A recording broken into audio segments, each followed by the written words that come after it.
दोस्तों नमस्कार। ये है मार्गदर्शन फॉर सिविल सर्विसेज। मैं अनुराग चौधरी।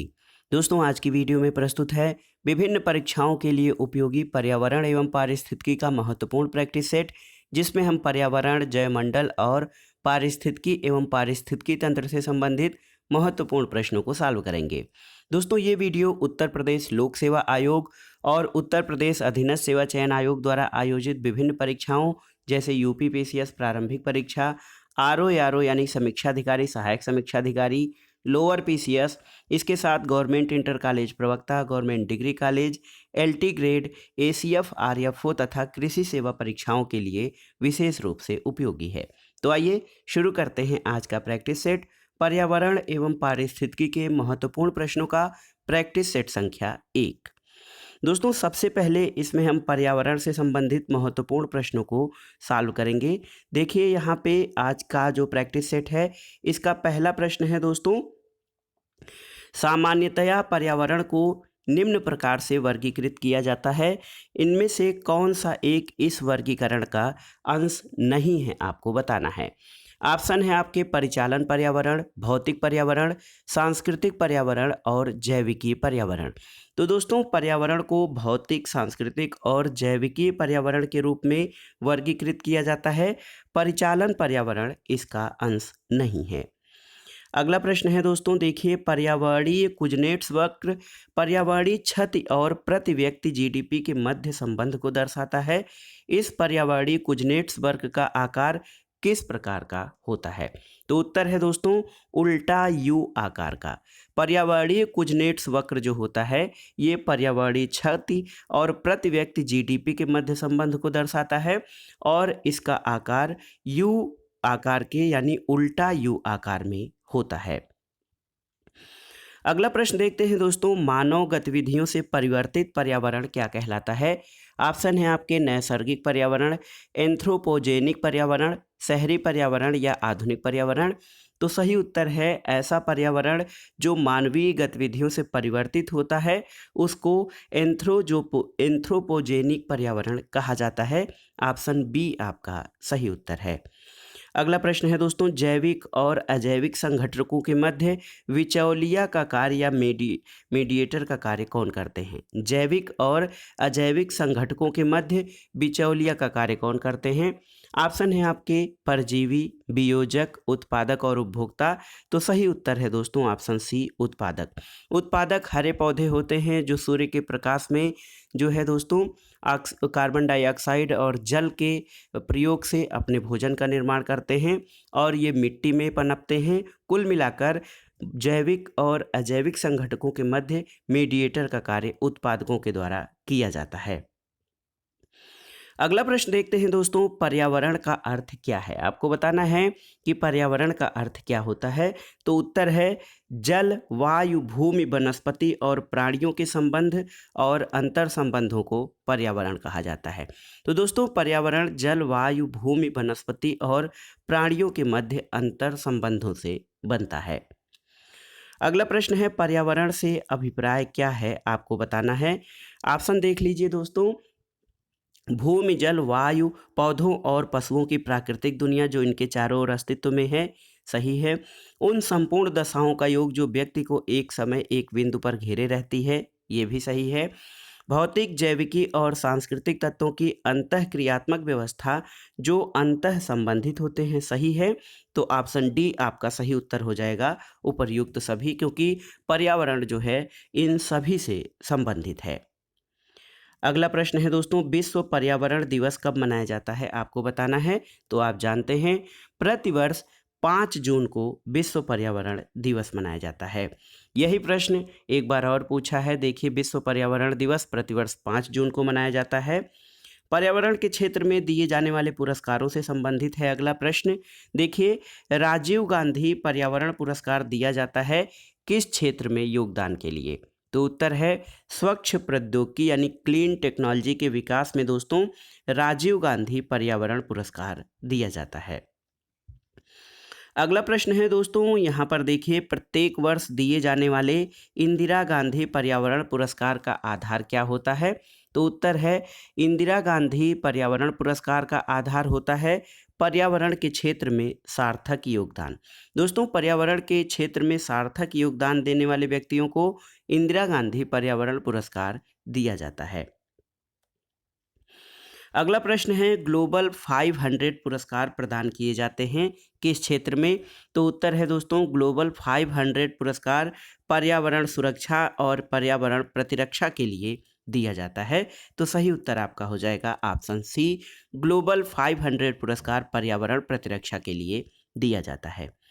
अगला प्रश्न देखते हैं। देखिए, बहुत ही महत्वपूर्ण है, इको मार्क। आप जानते हैं इको मार्क कुछ भारतीय उत्पादों को दिया जाता है। तो इको मार्क उन भारतीय उत्पादों को दिया जाता है जो किस क्षेत्र में विशिष्टता रखते हैं? तो उत्तर है दोस्तों, इको मार्क उन भारतीय उत्पादों को दिया जाता है जो पर्यावरण के प्रति मैत्रीपूर्ण हो, यानी पर्यावरण के प्रति जो है ये सहसंबंध रखते हों और पर्यावरण को नुकसान नहीं पहुंचाते हैं। ऐसे उत्पादों को इको मार्क का निशान या मार्का दिया जाता है। अगला प्रश्न है, पर्यावरण अनुकूल उपभोक्ता उत्पादों को चिन्हित करने के लिए सरकार ने क्या प्रारंभ किया है? तो आप जानते हैं, पर्यावरण अनुकूल उपभोक्ता उत्पादों को चिन्हित करने के लिए सरकार ने इको मार्क शुरू किया है। अगला प्रश्न कथन और कारण से संबंधित है। आपको बताना है कि प्राकृतिक पर्यावरण स्वच्छ होता है, ये आपका कथन है।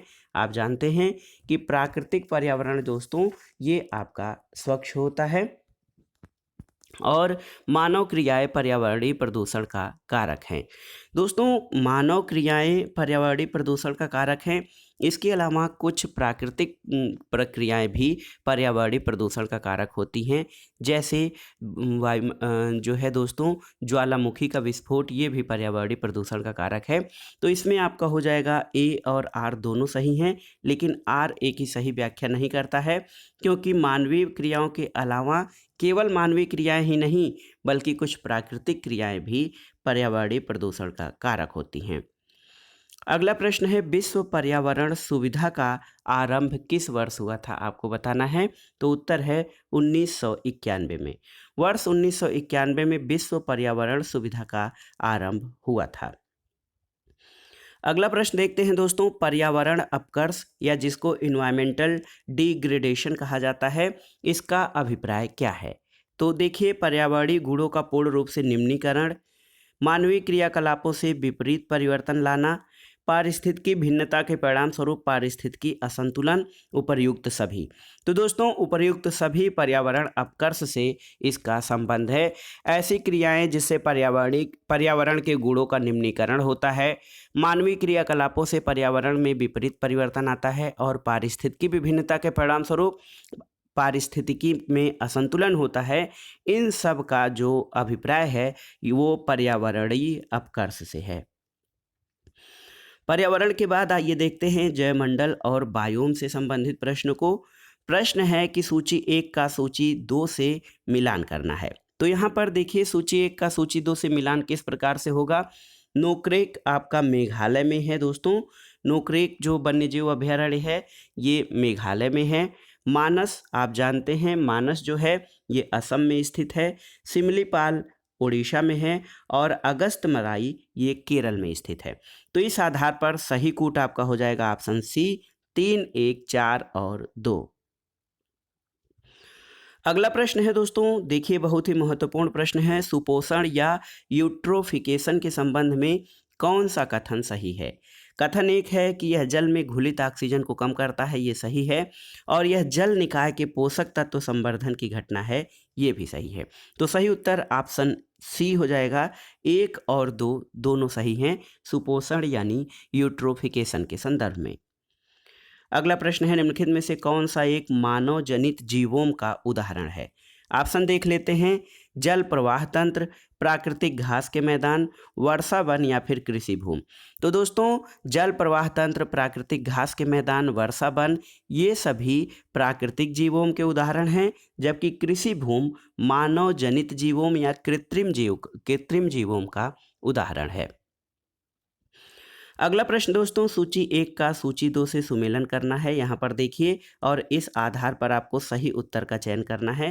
पहला है खाद्य श्रृंखला किसे कहते हैं? दोस्तों खाद्य श्रृंखला जो है ये अनेक जीव जंतुओं की अपने भोजन के स्रोत के रूप में एक दूसरे पर निर्भरता, ये खाद्य श्रृंखला कहा जाता है। खाद्य जाल क्या होता है? तो खाद्य जाल दोस्तों खाद्य श्रृंखलाओं की एक दूसरे से संबद्ध और अन्योनाश्रित संबंध। तो अनेक खाद्य श्रृंखलाएं मिलाकर खाद्य जाल का निर्माण करती हैं। पोषणज स्तर क्या होता है? तो पोषणज स्तर दोस्तों पारिस्थितिकी में श्रेणीबद्ध कई स्तर होते हैं। और बायोम क्या है? तो बायोम हो जाएगा वानस्पतिक एवं प्राणी जगत का प्राकृतिक रूप से पाया जाने वाला समुदाय, इसको बायोम या जीवोम कहा जाता है। तो इस आधार पर सही उत्तर क्या हो जाएगा? सही उत्तर आपका हो जाएगा ऑप्शन डी 3, 4, 2 और 1। अगला प्रश्न है दोस्तों, खाद मिट्टी या ह्यूमस में निम्नलिखित तत्वों में से किसकी प्रतिशतता सर्वाधिक होती है? तो सही उत्तर है ह्यूमस, यानी जिसको खाद मिट्टी कहा जाता है। इसमें नाइट्रोजन तत्व की प्रतिशतता सर्वाधिक होती है, इसलिए ह्यूमस युक्त जो मृदा होती है वो पौधों के विकास के लिए बहुत ही उपयोगी है। अगला प्रश्न है दोस्तों, कथन और कारण से संबंधित है। कथन देखते हैं, जीवमंडल एक खुला विवृत तंत्र का उदाहरण है। कारण है, जीवमंडल में पदार्थ के प्रारंभिक निवेश के बाद पुनः नए पदार्थों का निवेश नहीं हो सकता, परंतु ऊर्जा के निवेश एवं बहिर्गमन पर कोई प्रतिबंध नहीं होता है। तो यहाँ पर देखिए दोस्तों सही उत्तर क्या हो जाएगा? इसमें ए सही है लेकिन आर गलत है। ये कह रहे हैं जीवमंडल में पदार्थ के प्रारंभिक निवेश के बाद नए पदार्थों का निवेश नहीं हो सकता, ये आपका गलत है। तो देखिए ए सही है और आर गलत है, तो आपका ऑप्शन सी सही उत्तर हो जाएगा। अगला प्रश्न देखते हैं, निम्नलिखित में से कौन मानव जनित जीवों का एक उदाहरण है? आपको बताना है कि मानव जनित जीवों का उदाहरण क्या है। ऑप्शन है जल तंत्र, घास का मैदान, वर्षा वन या फसली भूमि। तो दोस्तों फसली भूमि जो है ये मानव फसल उत्पादन करने के लिए बनाता है। तो फसली भूमि जो है ये मानव जनित या कृत्रिम जीवों का उदाहरण है। अगला प्रश्न है, पारिस्थितिकी तंत्र में एक टिकाऊ जैव समूह क्या कहलाता है? तो उत्तर है पारिस्थितिकी तंत्र में टिकाऊ जैव समूह ये संक्रमिका या इकोटोन कहलाता है। अगला प्रश्न है, एक क्षेत्र के प्ररोहण में समयांतर क्रमबद्ध परिवर्तन को क्या कहा जाता है? तो दोस्तों एक क्षेत्र के प्ररोहण में समयांतर क्रमबद्ध परिवर्तन को अनुक्रमण कहा जाता है, याद रखिएगा। अगला प्रश्न है, यूनेस्को ने अंतर्राष्ट्रीय मान्यता प्रदान की है किन जैवमंडल रिजर्व को? देखिए नीलगिरी जैवमंडल रिजर्व, नंदा देवी जैवमंडल रिजर्व, मानस जैवमंडल रिजर्व और सिमलीपाल जैवमंडल को। तो दोस्तों वर्तमान में 12 जो हमारे जैवमंडल रिजर्व हैं इनको यूनेस्को द्वारा अंतर्राष्ट्रीय मान्यता प्राप्त की गई है। इनमें नीलगिरी है, नंदा देवी, मन्नार, सुंदरबन, नोकरेक, पंचमढ़ी, सिमलीपाल, अचानकमार, ग्रेट निकोबार, कंचनजंगा और लास्ट में पन्ना है। तो देखिए यहाँ पर दोस्तों नीलगिरी और नंदा देवी इस सूची में हमारे शामिल हैं। नीलगिरी अब एक बार आपसे यूनेस्को के अंतर्राष्ट्रीय मान्यता प्राप्त सूची में जो जैवमंडल रिजर्व हैं उनको देखिए, नीलगिरी, मन्नार, नंदा देवी, सुंदरबन, नोकरेक, पंचमढ़ी, सिमलीपाल, अचानकमार, ग्रेट निकोबार, कंचनजंगा और पन्ना आदि। तो इसमें नीलगिरी और नंदा देवी तो 1 और 2 आपका सही उत्तर हो जाएगा, ऑप्शन ए है। अगला प्रश्न है, मानव और जैवमंडल यानी मैन एंड बायोस्फीयर कार्यक्रम कब प्रारंभ किया गया था, किसके द्वारा? तो सही उत्तर है दोस्तों मानव और जैवमंडल कार्यक्रम यूनेस्को को द्वारा प्रारंभ किया गया था। अगला प्रश्न है, जीवमंडल आरक्षित परिरक्षण क्षेत्र क्या होते हैं? तो जीवमंडल आरक्षित परिरक्षण क्षेत्र होते हैं ये आनुवांशिक विभिन्नता के क्षेत्र होते हैं। तो देख लीजिए जीवमंडल आरक्षित परिरक्षण क्षेत्र ये आनुवांशिक विभिन्नता के क्षेत्र होते हैं। अगला प्रश्न है, निम्नलिखित में से कौन एक जैविक अनुक्रमण की अवस्थाओं का सही क्रम है?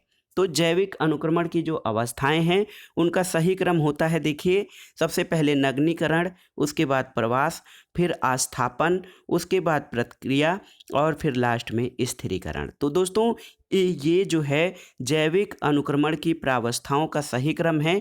एक बार फिर से देखते हैं, नग्नीकरण, प्रवास, आस्थापन, प्रतिक्रिया और स्थिरीकरण। ऑप्शन ए आपका सही उत्तर है।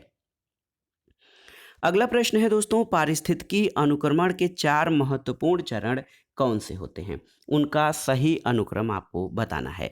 तो पारिस्थितिकी अनुक्रमण के जो 4 चरण होते हैं उनमें सबसे पहले क्षीणता होती है, फिर आक्रमण होता है, फिर प्रतिस्पर्धा और उसके बाद स्थानांतरण। पहले देखिए क्षीणता यानी कमजोरी, फिर आक्रमण होता है, फिर प्रतिस्पर्धा और फिर स्थानांतरण। तो सही उत्तर है आपका 2, 1, 3 और 4। तो ऑप्शन ए आपका सही उत्तर हो जाएगा। अगला प्रश्न है दोस्तों, प्रतिशतता के आधार पर वायुमंडल में पाई जाने वाली सर्वाधिक प्रतिशत मात्रा में पाई जाने वाली वायुमंडल में कौन सी गैस है।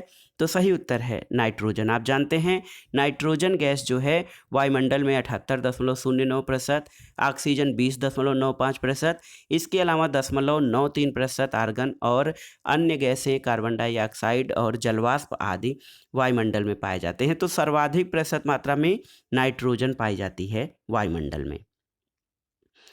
अब आइए देखते हैं दोस्तों पारिस्थितिकी और पारिस्थितिकी तंत्र से संबंधित प्रश्नों को। देखिए निम्नलिखित में से कौन सा एक जीवोम नहीं है, आपको बताना है। ऑप्शन है रेगिस्तान, घास का स्थल, पारिस्थितिकी तंत्र या फिर टुंड्रा।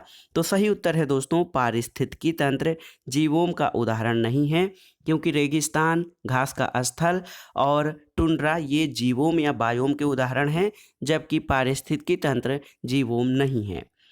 अगला प्रश्न है दोस्तों, एक पारिस्थितिकी तंत्र के विभिन्न घटकों से होकर पोषक तत्वों का गुजरना क्या कहा जाता है। ऑप्शन देख लेते हैं। जैव भू रसायन चक्र, जैव भूगर्भिक चक्र, पारिस्थितिकी अनुक्रम या जैवीय चक्र। तो सही उत्तर है दोस्तों एक पारिस्थितिकी तंत्र के विभिन्न घटकों से होकर पोषक तत्वों का गुजरना जैव भू रसायन चक्र कहा जाता है। जैव भू रसायन चक्र बायोजियोकेमिकल साइकिल कहा जाता है दोस्तों पारिस्थितिकी तंत्र के विभिन्न घटकों से होकर पोषक तत्वों के गुजरने को। अगला प्रश्न है दोस्तों पारिस्थितिकी संक्रमण। देखिए पारिस्थितिकी संक्रमण की अवधारणा का सर्वप्रथम प्रयोग किसके द्वारा किया गया था। तो एक जीव वैज्ञानिक हैं बेनेट के द्वारा दोस्तों सबसे पहले पारिस्थितिकी संक्रमण अवधारणा का प्रयोग किया गया था। अगला प्रश्न दोस्तों कथन और कारण से संबंधित है। देखिए नीचे 2 कथन दिए गए हैं, कथन और कारण। कथन है कि पारिस्थितिकी के विविध अवयव पारस्परिक रूप से एक दूसरे पर निर्भर नहीं हैं, तो ये आपका गलत हो जाएगा। मानवीय क्रियाओं से वातावरण प्रभावित होता है, तो ये आपका सही हो जाएगा। दोस्तों इसमें क्या हो जाएगा, ए गलत है लेकिन आर सही है, तो ऑप्शन डी आपका सही उत्तर हो जाएगा। ए गलत है, आर सही है।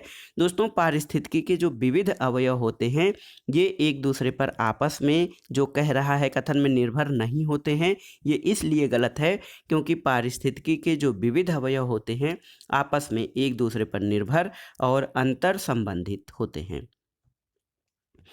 अगला प्रश्न है दोस्तों यहाँ पर देखिए बहुत ही महत्वपूर्ण प्रश्न है। आपको बताना है कि पारिस्थितिकी तंत्र का प्रेरक बल कौन सा होता है। कार्बोहाइड्रेट, बायोमास, कार्बन या फिर सौर ऊर्जा।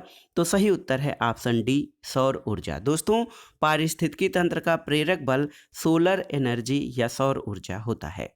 अगला प्रश्न है राष्ट्रीय वनीकरण और पारिस्थितिकी विकास बोर्ड NAEB की स्थापना भारत सरकार द्वारा कब की गई थी। दोस्तों राष्ट्रीय वनीकरण और पारिस्थितिकी विकास बोर्ड का मतलब होता है NAEB का full form national afforestation and ecological board, eco development board, national afforestation and eco development board. इसकी स्थापना भारत सरकार द्वारा 1992 में की गई थी, याद कर लीजिएगा। अगला प्रश्न है पारिस्थितिकी तंत्र में एक टिकाऊ जैव समूह क्या कहलाता है। तो सही उत्तर है पारिस्थितिकी तंत्र में दोस्तों एक टिकाऊ जैव समूह इकोटोन कहलाता है। इकोटोन पारिस्थितिकी तंत्र में टिकाऊ जैव समूह को कहते हैं। अगला प्रश्न दोस्तों, पारिस्थितिकी तंत्र में एक पोषी स्तर से दूसरे पोषी स्तर में स्थानांतरण से ऊर्जा की मात्रा पर क्या प्रभाव पड़ता है? तो देखिए, उत्तर है बढ़ती है, घटती है, स्थिर रहती है या बढ़ सकती है या घट सकती है। तो सही उत्तर है पारिस्थितिकी तंत्र में एक पोषी स्तर से दूसरे पोषी स्तर में स्थानांतरण से ऊर्जा की मात्रा दोस्तों घटती है। तो ऑप्शन बी आपका सही उत्तर हो जाएगा। अगला प्रश्न कथन और कारण से संबंधित है। देखिए, कथन है आपका कि सतत विकास मानव समाज के कल्याण के लिए महत्वपूर्ण है, सही है। कारण है कि सतत विकास से अभिप्राय ऐसे विकास से है जो भावी पीढ़ियों की जरूरतें पूरी करने की योग्यता को प्रभावित किए बिना वर्तमान समय की आवश्यकता पूरी करे। तो दोस्तों, इसमें कथन और कारण दोनों सही हैं और कारण कथन की सही व्याख्या भी करता है, इसलिए ऑप्शन ए आपका सही उत्तर हो जाएगा। ए और आर दोनों सही हैं और आर ए की सही व्याख्या करता है। अगला प्रश्न है, आपको बताना है कि निम्नलिखित में से कौन सा एक पारिस्थितिकी तंत्र पृथ्वी के सर्वाधिक क्षेत्रफल पर फैला हुआ है? ऑप्शन देखिए दोस्तों, मरुस्थलीय पारिस्थितिकी तंत्र, घास का मैदान, पर्वतीय पारिस्थितिकी तंत्र या सामुद्रिक पारितंत्र। तो सही उत्तर है ऑप्शन डी, सामुद्रिक पारिस्थितिकी तंत्र जो है दोस्तों, ये पूरे जो पारिस्थितिकी तंत्र है हमारा पृथ्वी का, उसके 70% से अधिक भाग पर फैला हुआ है, इसलिए ये वो पारिस्थितिकी तंत्र है जो पृथ्वी के सर्वाधिक क्षेत्रफल पर फैला हुआ है। अगला प्रश्न है, देखिए, सबसे अधिक स्थिर पारिस्थितिकी तंत्र कौन सा है, आपको बताना है। तो उत्तर है सागरीय या महासागर जो पारिस्थितिकी तंत्र है, ये सबसे अधिक स्थिर पारिस्थितिकी तंत्र है और आप जानते हैं कि यही पारिस्थितिकी तंत्र पृथ्वी के सर्वाधिक क्षेत्रफल पर भी फैला हुआ है।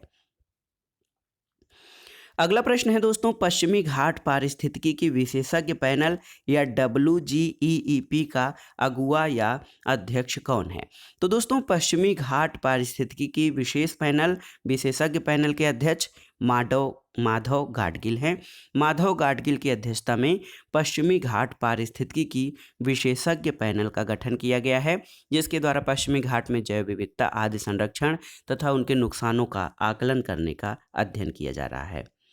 अगला प्रश्न है दोस्तों, निम्नलिखित कथनों में से कौन सा एक समपारिस्थितिकी के लिए सही है, आपको बताना है। तो दोस्तों, पारिस्थितिकी के लिए सही जो है वो ये है कि यह जैव समुदायों के जटिल पारस्परिक संबंधों का अध्ययन है। तो देखिए, समपारिस्थितिकी जो है ये जैव समुदायों के जटिल पारस्परिक संबंधों का अध्ययन, इसको समपारिस्थितिकी कहा जाता है। अगला प्रश्न है, पारिस्थितिकी निम्नलिखित के बीच पारस्परिक संबंधों का अध्ययन है। तो आपको बताना है पारिस्थितिकी किसके बीच, दोस्तों पारिस्थितिकी जो है ये किसके बीच पारस्परिक संबंधों का अध्ययन है? तो उत्तर है जीव और वातावरण। पारिस्थितिकी जीव और वातावरण के बीच पारस्परिक संबंधों का अध्ययन है। अगला प्रश्न है दोस्तों, निम्नलिखित में से किसने सर्वप्रथम गहन पारिस्थितिकी या डीप इकोलॉजी शब्द का प्रयोग किया था? तो सही उत्तर है अर्नीस नेस। अर्नीज नेस ने सबसे पहले डीप इकोलॉजी या गहन पारिस्थितिकी शब्द का प्रयोग किया था। अगला प्रश्न है दोस्तों, पारिस्थितिकी तंत्र की संकल्पना का श्रेय किसे दिया जाता है? किसने सर्वप्रथम पारिस्थितिकी तंत्र की संकल्पना विकसित की?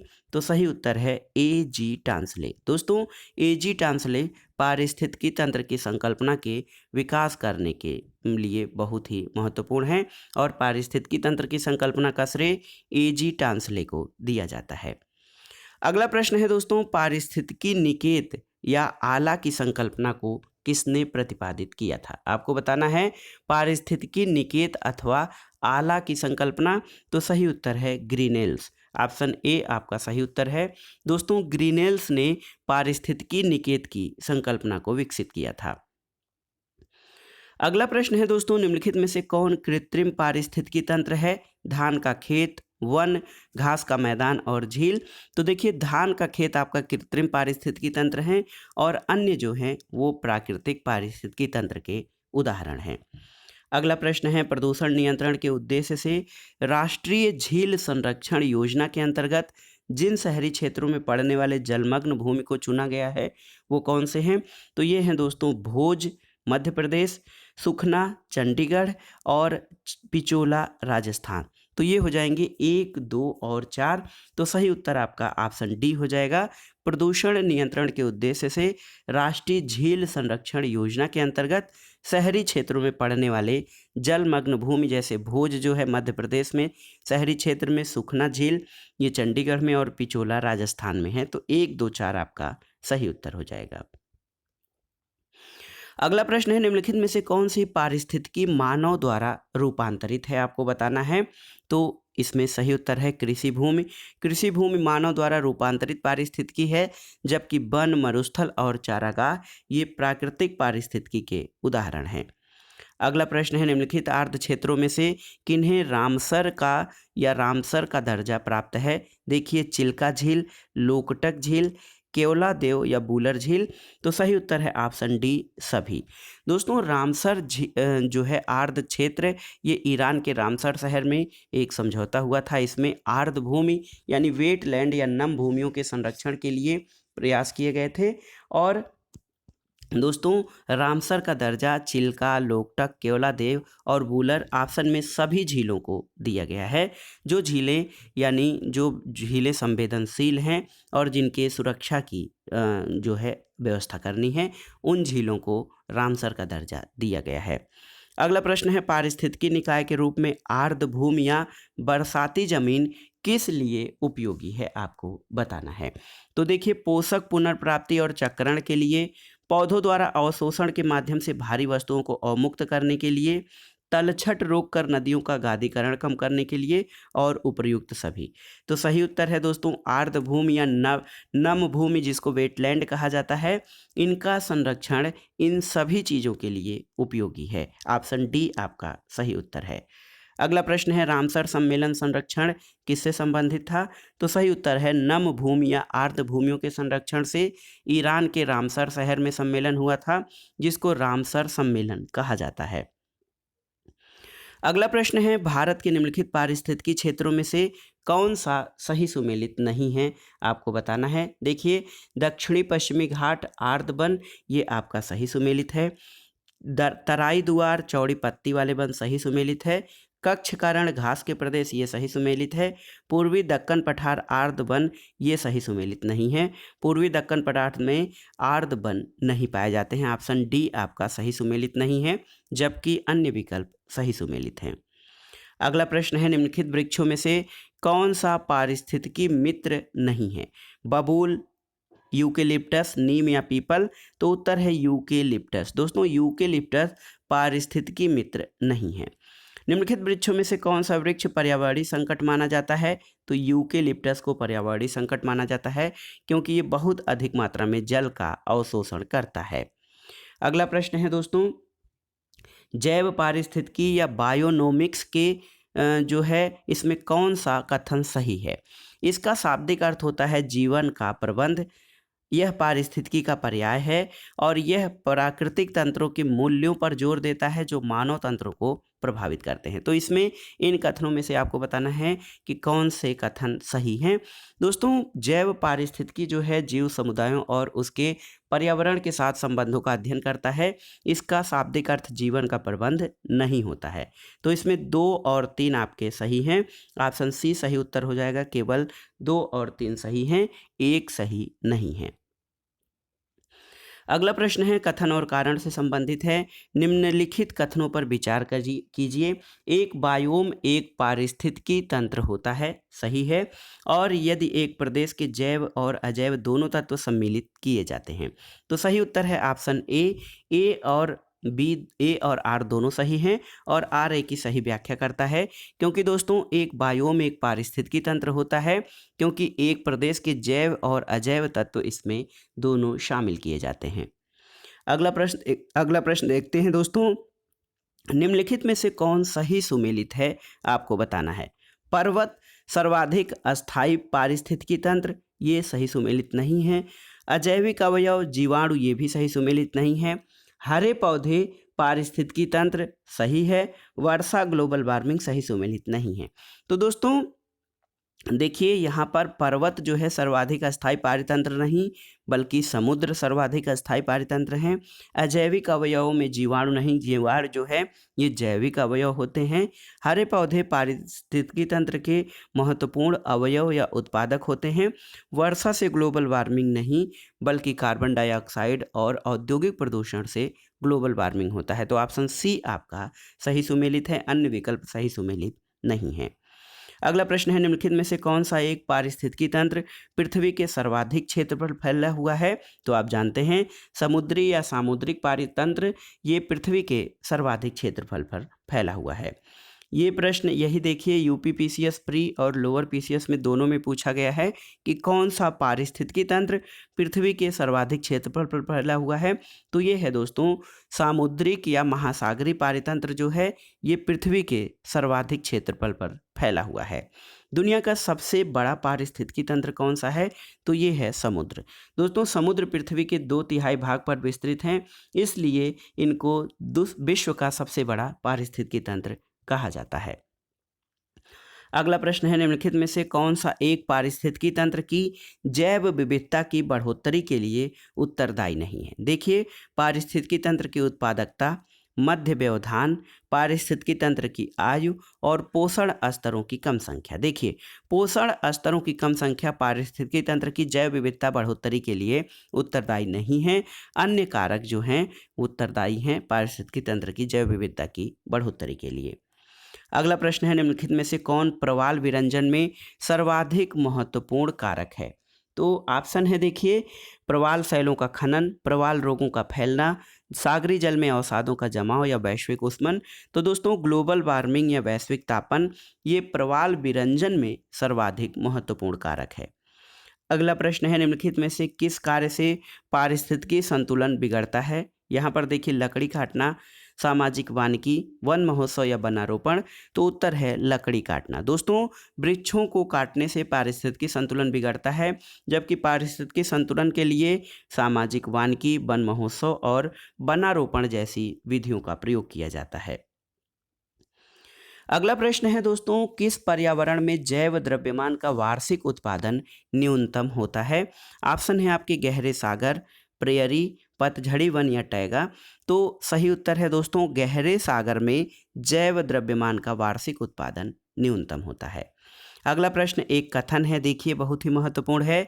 पारिस्थितिकी अस्थायी मितव्ययिता है, ये किस आंदोलन का नारा है? पारिस्थितिकी अस्थायी मितव्ययिता है दोस्तों ये चिपको आंदोलन का नारा है। और आप जानते हैं चिपको आंदोलन उत्तराखंड में वृक्षों को काटने से बचाने के लिए मूल रूप से चमोली जिले में शुरू किया गया है और चिपको आंदोलन का नारा था पारिस्थितिकी अस्थायी मितव्ययिता है।